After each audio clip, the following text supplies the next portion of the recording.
بسم اللہ الرحمن الرحیم اللہ رب محمد صلی اللہ علیہ وسلم نحن عباد محمد صلی اللہ علیہ وسلم صلاۃ و سلام علیک یا رسول اللہ صلی اللہ تعالی علیہ وسلم۔ معزز حضرات، گزشتہ روز سے درس قرآن شروع ہے مسجد میں، اور اس وقت ہم سورہ عادیات کی تلاوت کر رہے ہیں،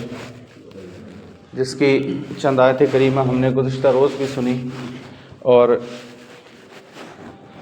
جس میں اللہ رب العالمین نے فرمایا وَالْعَادِيَاتِ ضَبْحًا فَالْمُورِيَاتِ قَدْحًا فَالْمُغِيرَاتِ صُبْحًا فَأَثَرْنَ بِهِ نَقْعًا فَوَسَطْنَ بِهِ جَمْعًا۔ یہاں پر اللہ نے گھوڑوں کی صفات بیان فرمائی اور ان کی نہیں، اور یہاں پر جو اللہ رب العالمین نے قسم یاد فرمائی وہ دیکھیں کس چیز کی قسم یاد فرمائی۔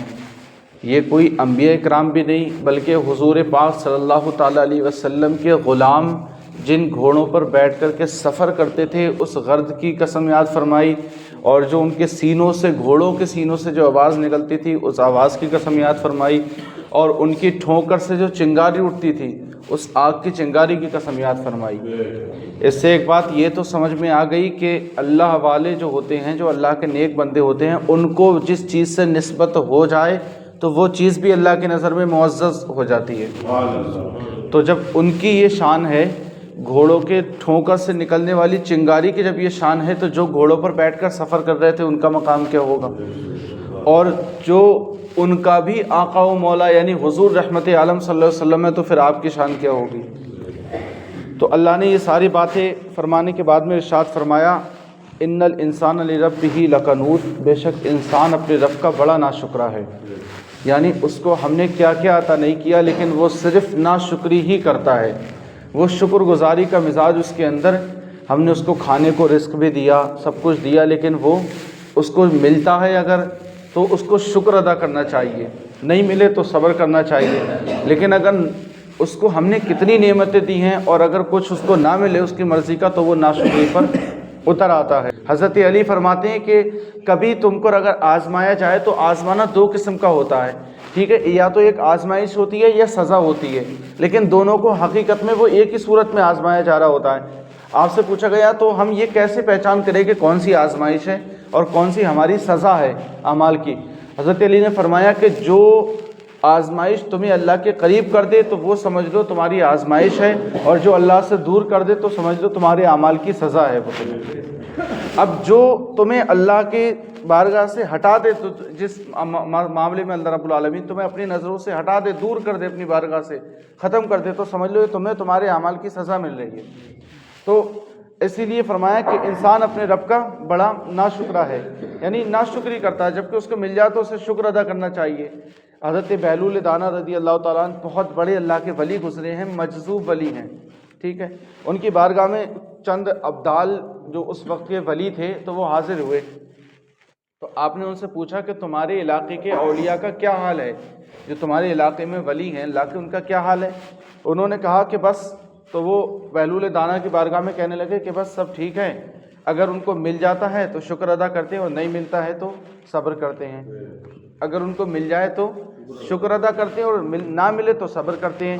تو حضرت بہلول دانا نے فرمایا اس میں کیا بڑی بات ہے، یہ کام تو ہمارے علاقے کے کتے بھی کرتے ہیں، اگر ان کو مل جاتا تو شکر کرتے ہیں، نہ ملتا تو صبر کرتے ہیں۔ تو وہ حیرت میں پڑ گئے، انہوں نے بہلول دانا کی بارگاہ میں عرض کی کہ حضور پھر کیا کرنا چاہیے؟ تو حضرت بہلول دانا نے فرمایا کہ اگر مل جائے تو جو ضرورت سے سوا ہو، جتنا ضرورت ہو تو استعمال کر لو، جتنا زیادہ ہو وہ لوگوں میں تقسیم کر دے، اور نہ ملے تب شکر ادا کیا جائے۔ بڑی بات تو یہ، نہ ملنے پر تو صبر تو سبھی کرتے ہیں، شکر ادا کیا جائے، یہ جو ہے بڑے لوگوں کی پہچان ہے۔ یہ والا قول جو ہے نا یہ عام لوگوں کے لیے ہے، یہ ہمارے تمہارے لیے ہے کہ ملے تو شکر کرو، نہ ملے تو صبر کرو، اور جو عارفین ہیں، جو اللہ کے بندے ہیں، ان کے لیے ہے کہ جب ملے تو اسے تقسیم کر دیں۔ لیکن ہمارا مزاج بھی یہ ہونا چاہیے کہ جو چیز ہمارے پاس میں ضرورت سے زیادہ ہے اس کو ہم لوگوں میں، دوسروں میں تقسیم کر دیں۔ ابھی ایک اور اس میں نظریے کی بات ہے، ہمارے گھروں میں جو فریج رکھے ہوتے ہیں نا، فریج، ان سے ایک چیز یہ بھی سامنے آئی ہے کہ ان فریج نے ہمارا دل جو ہے وہ سخت کر دیا ہے، مضبوط اور پتھر کا بنا دیا ہے، ہمارے دل کی جو ہے نرمی ختم کر دی ہے۔ کبھی ہم پہلے ہمارے معاشرے میں کیا ہوتا تھا، جب یہ چیز نہیں آئی تھی تو بڑے بزرگ جانتے ہوں گے وہ اس بات کو، انہوں نے تجربہ کیا ہوگا کہ جو چیز گھر میں کھانا اگر بچ جاتا تھا وہ ضرورت سے زیادہ ہوتا تھا تو وہ اس کو اپنے پڑوس میں بھائی کے گھر پہ فلانے کے گھر پہ اس کو پہنچا دیا کرتے تھے کہ فلاں استعمال کر لے گا تو اس کے کام آ جائے گا. لیکن ابھی جب کھانا بچتا ہے تو ہم کدھر دیتے نہیں ہیں، بلکہ ہمارے دل میں گنجائش ہوتی ہے کہ ابھی تو اس کو فریج میں رکھو، بچے گا تو دوسرے ٹائم میں کھا لیں گے. حتیٰ کہ وہ اگر ہم سے نہ کھایا جائے تو ہم اس کو اس وقت پھینکتے ہیں جب وہ بالکل گل جاتا ہے، سڑ جاتا ہے، خراب ہو جاتا ہے، بالکل کسی کو دینے لائق نہیں ہوتا، تو ہم اس کو پھینک تو دیتے ہیں لیکن کسی کو کھانے کے لیے نہیں دیتے ہیں. اتنے سخت ہمارے دل ہو گئے. تو کیا فرمایا گیا کہ شکر کی صفت ایک کیا ہے کہ جو ضرورت سے زیادہ ہے تمہارے پاس میں اس کو دوسرے میں تقسیم کر دو، ٹھیک ہے، اور اگر نہ ملے اگر تو کبھی پھر اللہ رب العالمین کا اس پر شکر ادا کیا جائے. اور اگر رزق کی پھر کوئی اگر اس کو پھینکتا ہے، اس کی عظمت اس کی عزت کو نہیں سمجھتا، اس کی قدر نہیں کرتا ہے. حضور پاک صلی اللہ علیہ وسلم ایک مرتبہ اپنے کاشانہ نبوت میں داخل ہوئے تو ایک روٹی کا ٹکڑا پڑا تھا، آپ نے اسے اٹھایا، صاف کیا اور چوم کر کے فرمایا اے عائشہ، جس گھر سے رزق ایک بار ناراض ہو جائے تو دوبارہ پھر اس گھر میں کبھی داخل نہیں ہوتا ہے. اور آج ہم دیکھیں اس کی مثال یوں بھی سمجھ لینا کہ ابھی آپ مجھے ایک روٹی کا ٹکڑا دیں کھانے کے لیے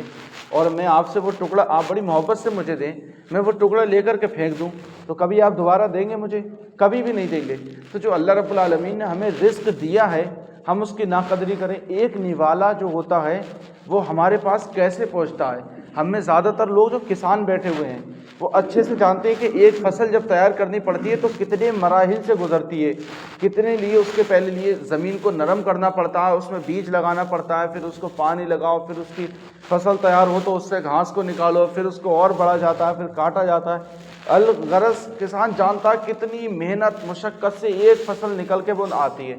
پھر وہ کن کن مراحل سے وہ گزرتا ہے، وہ اس کو تیار کیا جاتا ہے، کھانا بنایا جاتا ہے، اس میں مسالے ڈالے جاتے ہیں، پھر ہمارے ہاتھ وہ آتی چیز اور ہم اس کو پھینک دیں. پھر تو اللہ رب العالمین نے جو عطا کیا ہے ہمیں اس کو شکر ادا کرنا چاہیے، اس کی عزت اور اس کی عظمت کو سمجھنا چاہیے. تو اللہ نے فرمایا ان الانسان لربہ لکنود، انسان اپنے رب کا بڑا ناشکرا ہے. اور صرف ناشکرا نہیں ہے بلکہ وَإِنَّهُ عَلَى ذَلِكَ لَشَهِيدٌ، وہ اس بات پر خود گواہ بھی ہے، اس کے اعمال خود اس بات پر گواہی دیتے گئے کہ وہ اپنے رب کا بڑا ناشکرا ہے، وہ اپنے رب کا شکر ادا نہیں کرتا، وہ اپنے رب کی شکر گزاری نہیں کرتا ہے. ان الانسان لربہ لکنود، انسان اپنے رب کا بڑا ناشکرا ہے. وَإِنَّهُ عَلَى ذَلِكَ لَشَهِيدٌ، اور وہ اس بات پر خود گواہ بھی ہے، خود اس بات کو وہ مانتا بھی ہے کہ وہ اپنے رب کا بڑا ناشکرا ہے.